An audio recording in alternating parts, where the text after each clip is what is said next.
ఇప్పుడు కూడా ఒక గుర్తుండిపోతుంది. సో, మీకు ఆ మెమరీ ఏంటి ఈ హోమ్ టౌన్ తీయడానికి?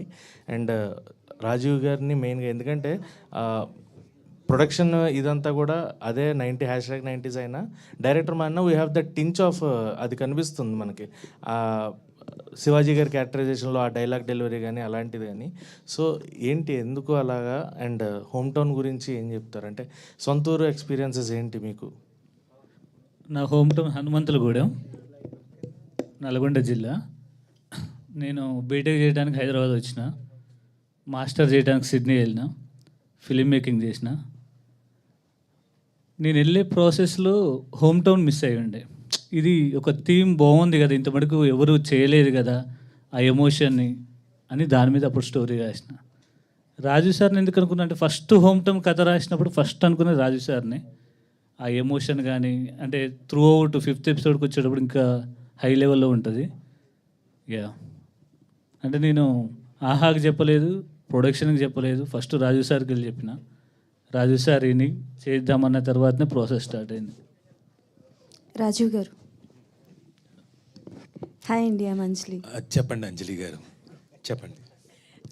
సార్, అంటే సిరీస్ మొత్తం చూడలేదు కానీ బట్ మీ క్యారెక్టరేషన్ విషయానికి వస్తే ఆల్మోస్ట్ ఫాదర్స్ అందరూ కొంచెం స్ట్రిక్ట్గానే ఉంటారు, చాలా స్ట్రిక్ట్గా ఉంటారు. బట్ మీకు ఈ క్యారెక్టరేషన్ చెప్పినప్పుడు లైక్ ఏ రకంగా మీకు ప్లస్ అవుతుందని అనుకున్నారు? బికాజ్ లవ్ స్టోరీలో మీ క్యారెక్టరేషన్ చూసినప్పుడు యాజ్ అ ఉమెన్గా యాజ్ అ గర్ల్గా చాలా కోపం వచ్చింది మీ మీద. అంటే కనిపిస్తే డెఫినెట్లీ ఆ క్యారెక్టరేషన్ కొట్టాలనుకున్నంత కోపం వచ్చింది. సో ఈ క్యారెక్టరేషన్ మీకు చెప్తున్నప్పుడు వద్దు సార్, ఇప్పుడు బాగుంది, ఇప్పుడు ఫాదర్ క్యారెక్టర్ చేశారు కాబట్టి it's really very lovely. But ఈ క్యారెక్టరేషన్ చెప్పినప్పుడు మీకు ఏ రకంగా ప్లస్ అవుతుంది అనుకున్నారు? బేసిక్గా ముందు అంటే క్యారెక్టరైజేషన్ ఆయన ఫస్ట్ చెప్పినప్పుడు ఏంటంటే, ఇంటికి వచ్చి చెప్పినప్పుడు ఒక న్యూట్రల్గా అంటే అటు ఇప్పుడు మీరు చూసిన దాంట్లో కొంచెం టింజ్ ఉంటుంది, ఏది కొంచెం కామిక్ టింజ్ ఉంటుంది మేము పర్ఫామ్ చేసిన దాంట్లో కూడా. కానీ ఆయన చెప్పినప్పుడు అది లేదు, అది సీరియస్ క్యారెక్టర్, చాలా సీరియస్ క్యారెక్టర్, చాలా ఆ పందాలోనే వెళ్ళాల్సింది. బట్ సమ్వేర్ నేనేమనుకున్నానంటే, మొత్తం అంతా చెప్పిన తర్వాత క్లైమాక్స్ ఎపిసోడ్ ఒకటి ఉంది, మీరు ఇంకా 5th ఎపిసోడ్ చూడలేదు. 5th ఎపిసోడ్ చూస్తే ఆ కల్మినేషన్ పాయింట్కి మీకు అర్థమవుతుంది. ఈ ఫస్ట్ మీరు చూసిన 4 ఎపిసోడ్లు తాలూకు ఫన్ని అంతా అయిపోయిన తర్వాత ఒక చార్లీ చాప్లిన్ సినిమా చూస్తాం చూడండి, ఫస్ట్ నుంచి నవ్వించి ఏడిపించడానికి ఎలాగైతే చేస్తామో అలాగే 5th ఎపిసోడ్ క్లైమాక్స్ మీకు ఇంకో రేంజ్లో ఉంటుంది. Don't miss it. అది నాకు తెలిసి నేను అందుకనే ఏం చేసి అంటే, నేను ఝాన్సీ గారు కొన్ని సీన్స్లో ఫస్ట్ డే ఆయన అలా వద్దు సార్ కొంచెం ఇలా సరే శ్రీకాంత్ గారు ఓ పని చేద్దాం, మీరు అడిగినట్టుగా ఒక పర్ఫార్మెన్స్ చేస్తా, నేను అనుకున్నట్టుగా చేస్తా, 2 మీరు పెట్టుకోండి, మీకు నచ్చితే పెట్టుకోండి లేకపోతే తీసేయండి ఎవరికైనా చూపించిన తర్వాత. మధ్యాహ్నానికి మా ఎడిటర్, ఆన్లైన్ ఎడిటర్ పక్కన నుండి నవ్వాడు మేము చేసిన దానికి. బాగుంది ఏదో అంటే, మొత్తానికి ఆయన కూడా బాగుందా ఓకే అనుకొని మమ్మల్ని కొంచెం వదిలిపెట్టాడు. మేము కూడా అవుట్ ఆఫ్ ఆ బార్డర్ దాటేసి ఆ సర్కిల్ దాటేసి ఎక్కువ పర్ఫామ్ చేయలేదు. ఆ కొంచెం ఆ చిన్న ఏదైతే ఉందో ఆ ఎడ్జ్ దాటకుండా పర్ఫామ్ చేసాం. నాకు ఇది ఉంది ఈ క్యారెక్టర్లో నేను పర్ఫామ్ చేయడానికి అనేది నాకు అది తెలుసు కాబట్టి, పైగా ఎస్పెషలీ ఆ క్లైమాక్స్ పర్టికులర్ ఒక ఎపిసోడ్ ఉంది కాబట్టి అవన్నీ తెలుసు కాబట్టి ఐ టుక్ దట్ ఛాలెంజ్. బాగా చెప్పాడు, ఈయన చెప్పడమే స్క్రిప్టే చాలా ఎఫెక్టివ్గా చెప్పాడు కాబట్టి I took that challenge. Hello ma'am. Hi Anjali గారు. యాక్చువల్గా చాలామంది తెలియదు మ్యామ్, నేను ఒకటే ఇంటర్వ్యూ చేసిన మ్యామ్తోనే ఐ డ్రీమ్లా. Thank you so much ma'am. అడగండి. మ్యామ్ అనద్దు, అంజలి అనండి. First of all congratulations. And అంటే లైక్ రాజీవ్ కనకాల గారితో ఫస్ట్ డే స్క్రీన్ షేర్ చేసుకున్నది it's not an easy thing. So ఏ సీన్ చేస్తున్నప్పుడు you got emotional or else మీరు అలా ఇన్వాల్వ్ అయిపోయి ఉండడం కానీ, ఆయన్ని చూసి మెస్మరైజ్ అవ్వడం లాంటిది ఏదైనా? జనరల్గా ఇది నేను క్వశ్చన్ అంటే లైక్ మీ లవ్ క్యారెక్టర్ చేసిన అమ్మాయి శ్రావ్యతో అడగాలి, బట్ సిన్స్ అడగకుండా రాజీవ్ కనకాల గారితో ఏ సీన్ చేస్తున్నప్పుడు యూ ఆర్ గాట్ మెస్మరైజ్డ్? పర్లేదు, మీరు మళ్ళీ అడగండి. ఆవిడని చూసినప్పుడు ఎక్కడ మెస్మరైజ్ అయ్యారని మళ్ళీ అడగండి. అంటే ఇప్పుడు నేను అన్ని క్వశ్చన్లు అడిగానంటే నన్ను వీళ్ళందరూ కొడతారు. ఎందుకు సార్ అలా? సో రాజీవ్ సార్తో నేను యాక్చువల్గా క్లైమాక్స్ చేసేటప్పుడు చాలా కనెక్ట్ అయిపోయి ఉండే. Because performance first thing. Second ఏంటంటే డైలాగ్స్ చాలా రిలేటబుల్ ఉంటాయి, అందుకని అందరూ క్లైమాక్స్ చూడండి అని అందుకని అంటున్నారు. అండ్ రిలేటబిలిటీ గురించి వస్తే I did not use glycerin. So imagine సార్తో కూడా 1-2 సార్లు అన్నుండే, అండ్ సార్ది ఫస్ట్ ఉండే. సో పర్ఫామ్ చేసిన తర్వాత నేను చేసిన. సో చాలా మంచిగా అనిపించింది, రిలేటబుల్ అనిపించింది. Thank you for helping me sir. Thank you so much. Raju Kanakal sir. Sir this is Yashwant from Delhi culture sir. Sir sir, home town అనేది చాలా ఫ్యాసినేటింగ్ స్టోరీ ఇది. సో మీరు ఆల్రెడీ ఫ్యామిలీ స్టోరీస్ అయితే చేశారు. ఐ మీన్ ఫ్యామిలీలో brother కావచ్చు, friend కావచ్చు, ఓ బాబాయ్ అట్లా చేశారు. అంటే ఫాదర్ క్యారెక్టర్ చాలా తక్కువ చేశారు. సో లాంగ్ బ్యాగ్ అతిథిలో కావచ్చు, అలాగే మొన్న బర్త్డే బాయ్ చేశారు ఫాదర్ క్యారెక్టర్. సో దీంట్లో ఈ ఫ్యామిలీ స్టోరీ తీసుకున్నప్పుడు ఒక లాంగ్ బ్యాక్ స్టోరీస్లో ఉంటాయి, ఇప్పుడైతే మైక్రో ఫ్యామిలీస్ వచ్చినాయి. సో ఇటువంటి స్టోరీ చేసినప్పుడు మీరు ఏ క్యారీ ఫార్వర్డ్ చేస్తారు ఆడియన్స్కి ఈ మూవీ ద్వారా, అదే మీన్స్ వెబ్ సిరీస్ ద్వారా? అంటే ఒకటి, ఈ వెబ్ సిరీస్ ద్వారా ఏంటంటే ముందు ఫస్ట్ ఆఫ్ ఆల్ ఆ పాత జ్ఞాపకాలు, హోమ్ టౌను, ఆ చిన్నప్పటి జ్ఞాపకాలు, ఆ పిల్లలంతా వాళ్ళ ఫన్ను ముందు అవన్నీ బాగా ఎఫెక్టివ్గా కన్వే చేస్తాం ఆ 4 ఎపిసోడ్ల వరకు.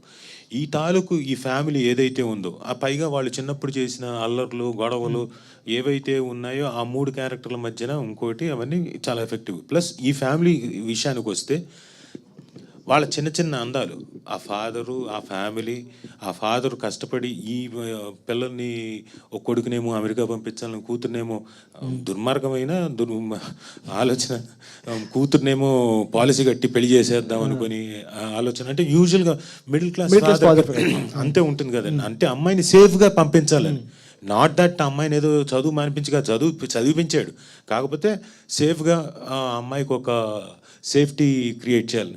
అలాగే మీరు చూడండి, ఆ ఇద్దరు వైఫ్ అండ్ హస్బెండ్ మీద మధ్యన ఉండే చిన్న అనుబంధం అంతా అయిపోయిన తర్వాత డబ్బులు లేవు అనుకున్న రోజున ఆవిడ ఝాన్సీ గారు వచ్చి, ఆ క్యారెక్టర్ వచ్చి ఇదిగో తీసుకో అంటుంది. అంటే ఆవిడ కూడా చూడ్డానికి అంతా ఏదో ఒకటి ఏంది, ఏం సంగతి, వాడేంది, వీడేంది అని మధ్యలో చిన్న చిన్న అరుపులు కేకల మధ్యనే ఉంటాయి మన అనుబంధాలన్నీ కూడా. పొద్దున్న నిద్ర లేచి ఏంటి అమ్మా బాగున్నావా, లేచావా అని ఉండదు, మాట్లాడు ఏంటి తీసుకొచ్చావా పెట్టు అని మాట్లాడుకుని. అలాంటి దీంట్లో కూడా చిన్న చిన్న అందాలు, చిన్న చిన్న అనుబంధాలు. ఫాదర్ ఒకరోజు మటన్ తీసుకొస్తాడు, వాటెవర్ బిర్యానీ తీసుకొస్తాడు.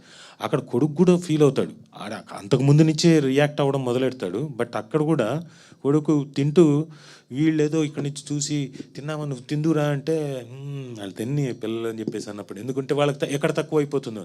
ఇలాంటి చిన్న చిన్న అందాలు, చిన్న చిన్న లవింగ్ సీన్స్ పిల్లల పట్ల వాళ్ళకి.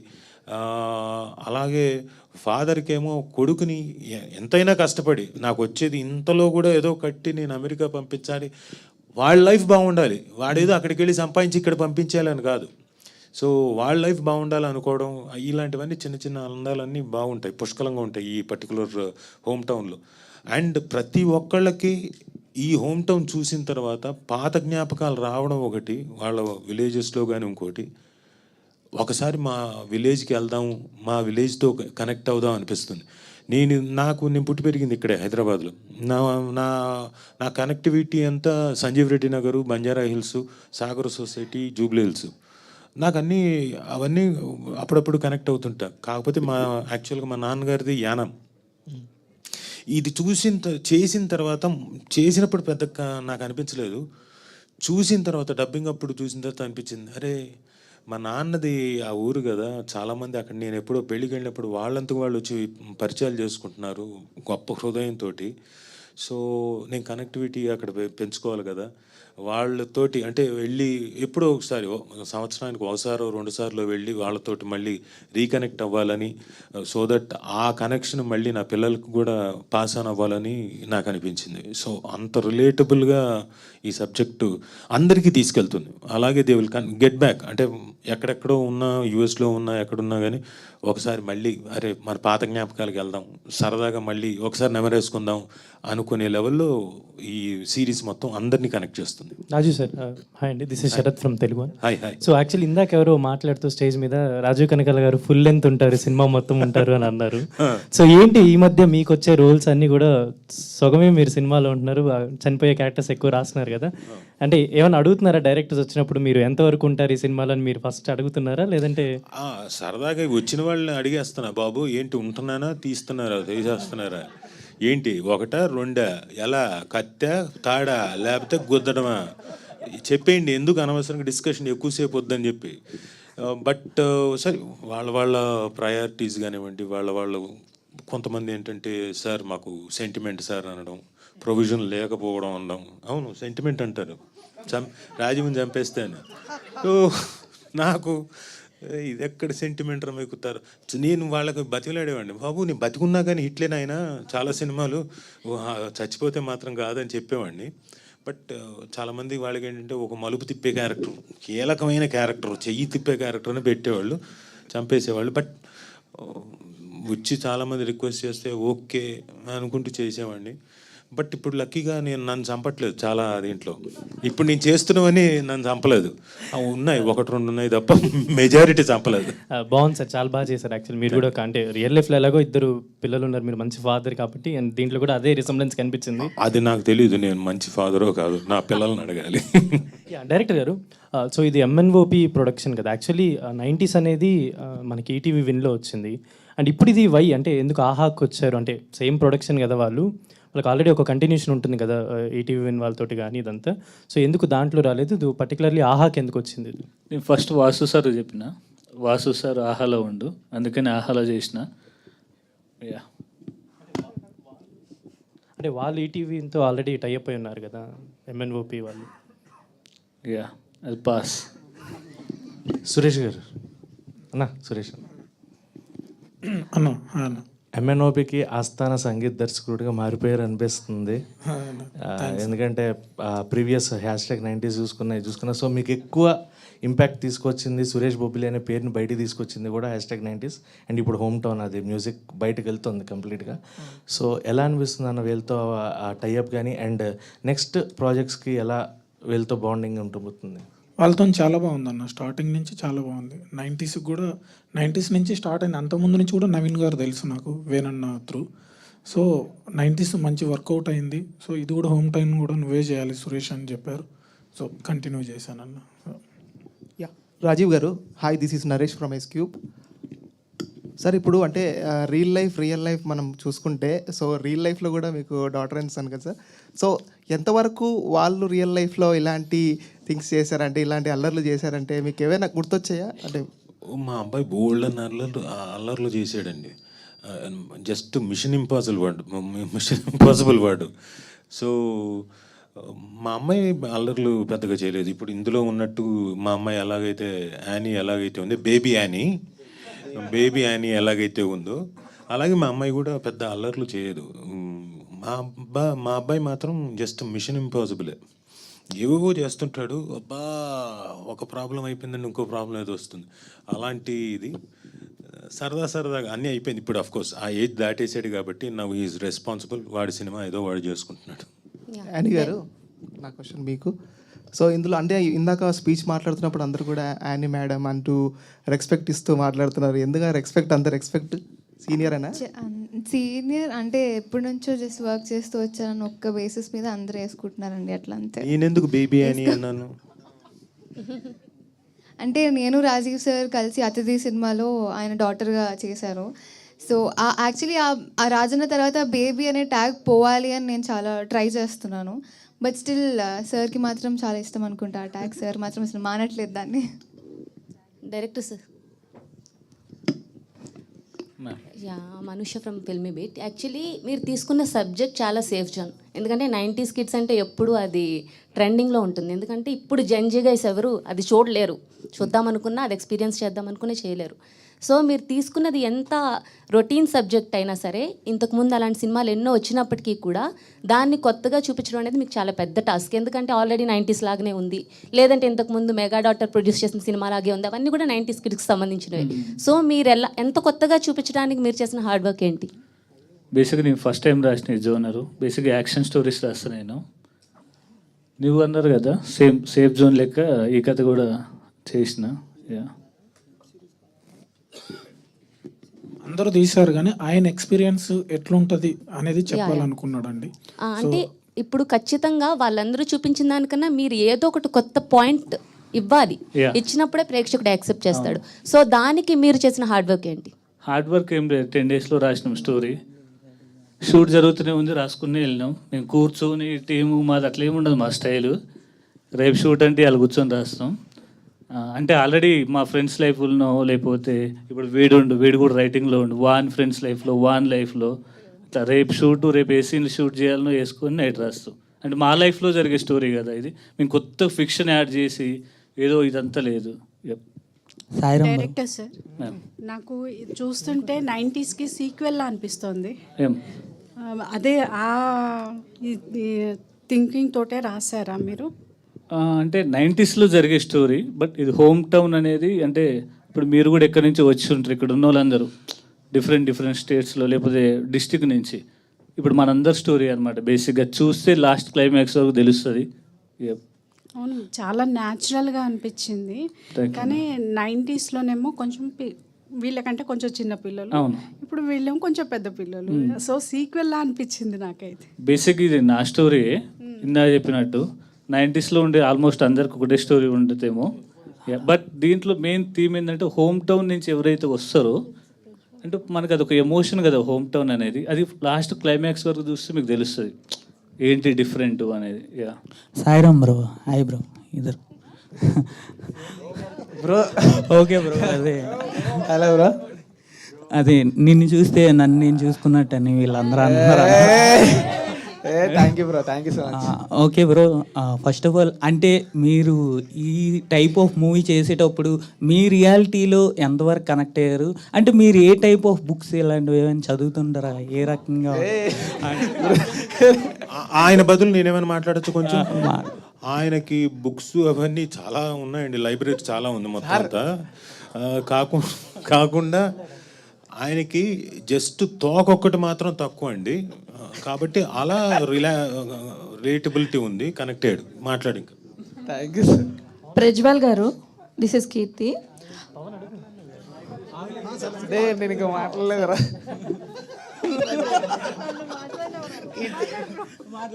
అంటే ఇది మన హోమ్ టౌన్ వచ్చేసి 2003 నుంచి స్టార్ట్ అవుతుంది కదా, అప్పటికి నేను ఇంకా ఉట్లే. సో నాకంత అంటే స్వాతి బుక్ అనేది ఆ టైంలో మన ప్రజ్వల్ అన్ని టైంలో ఉంటుండేమో. కానీ మన టైంకి వచ్చేసి ఫోన్లో అది అట్లా నడిచిపోయండి. ఓహో, ఫోన్లో నడిచిపోయండి సార్ అట్లా అంటే అది అట్లా ఫ్లోలో వెళ్తుండే బ్రో, అంతే. రియల్ లైఫ్ సమీర ఎవరైనా ఉన్నారా? సమీర్ బ్రో లేరు బ్రో, అట్లా అంటారు. చూద్దాం మేము ఫ్యూచర్లో. రాజీవ్ సార్, చెప్పండి. మీరు బాగా ఈ పర్టికులర్ సిరీస్లో మీరు బాగా కనెక్ట్ అయింది ఎమోషనల్ పరంగా అంటే ఏదని చెప్తారు మీ రియల్ లైఫ్లో? రియల్ లైఫ్లో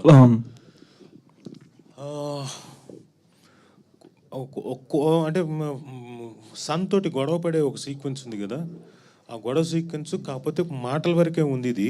యాక్చువల్గా నేను మా ఫాదర్ మా గొడవ ఆయన నన్ను కొట్టడం వరకు ఉండింది బెల్ట్ తీసుకొని. సో దాంతో బాగా కనెక్ట్ అయ్యాను. అంటే నేను చేసిన దుర్మార్గమైన పనికి నా బెల్ట్ దెబ్బలు నేను తిని ఆ సీక్వెన్స్కి బాగా కనెక్ట్ అయ్యాను. కాకపోతే ఇది ఓన్లీ వర్బల్గా ఉండింది అంతే. సాయిరామ్ బ్రో, పెన్ను కోసం అంత ట్రై చేశారు కదా, సమీర ఇవ్వలేదు కదా నీకు? అవును బ్రో, ఇవ్వలేదు. ఇస్తుంది అంటే యానీ పక్కన ఒక పిల్ల కూర్చుంది కదా, ఆ పిల్ల గురించి ట్రై చేసి ఉండే. వీడు ఈ పిల్లని ట్రై చేసాను, నేను కూడా ఇంకొక పిల్లని ట్రై చేద్దామని అడిగిన, బట్ అది ఛాన్స్ లేకుండా సారే నన్ను చూసారు కదా. ఓకే. ప్రజ్వల్ గారు, యాక్చువల్లీ మీరు థియేటర్ ఆర్ట్స్లోని యాక్టింగ్ చేసి అన్నారు. సో ఇప్పుడు సిల్వర్ స్క్రీన్ మీద యాక్టింగ్ అంటే సో యాక్టింగ్ మెథడాలజీలో ఉంటుంది అక్కడ, ఇది ఇక్కడ కంప్లీట్లీ డిఫరెంట్గా ఉంటుంది. సో ఇక్కడ ఈ యాక్టింగ్ కోసం ఏమైనా సపరేట్గా మీరు ఒక వర్క్షాప్స్ చేయటం కానీ లేదా కొంచెం కేర్ అయితే తీసుకోవాలి. సో అలాంటివి ఏమైనా చేయడం జరిగిందా? బేసిక్గా యాక్టింగ్ అయితే సేమ్ ఉంటుందండి, బట్ ద మీటర్ ఏదైతే ఉంటుందో అది సెట్ చేయాలి. సో అది నేను ఓవర్ టైమ్ ఆఫ్ పీరియడ్ సినిమాల్లో మెల్లగా ఫ్రెండ్స్ దగ్గర లేకపోతే పెద్ద ఆర్టిస్టులు ఏదైనా సెట్ మీద ఉంటేనో అట్లా నేను చూసి నేర్చుకోవడమే. బట్ ఒకటి సెన్సిబిలిటీ అనేది ఒకటి ఉంటుందండి యాక్టర్కి జనరల్గా, ఇదంతా పక్కకు పెడితే. సో ఆ సెన్సిబిలిటీ తెలిస్తే maybe it would be easy. I'm still learning, still in the very beginning stage. Let's see where it will go. Thank you so much. Srikanth garu, home town మీరు రాసుకున్న స్టోరీ మొత్తం ఈ 5 ఎపిసోడ్స్లో కంప్లీట్ అయిపోయిందా? సీజన్ 2 ఏమైనా ఉంటుందండి? సీజన్ 2 ఉంది. ఓకే, విషయం సారు సీజన్ 2లో లాస్ట్ వరకు ఉంటారు. ఓ సూపర్, అది హైలైట్. ఓకే అండి, wish all the best. Thank you very much. Thank you so much media, మీ అందరి క్వశ్చన్స్ అండ్ ఆల్ దానికోసం thank you very much sir. Thank you and congratulations again మరో అద్భుతమైన సినిమాతో వచ్చినందుకు.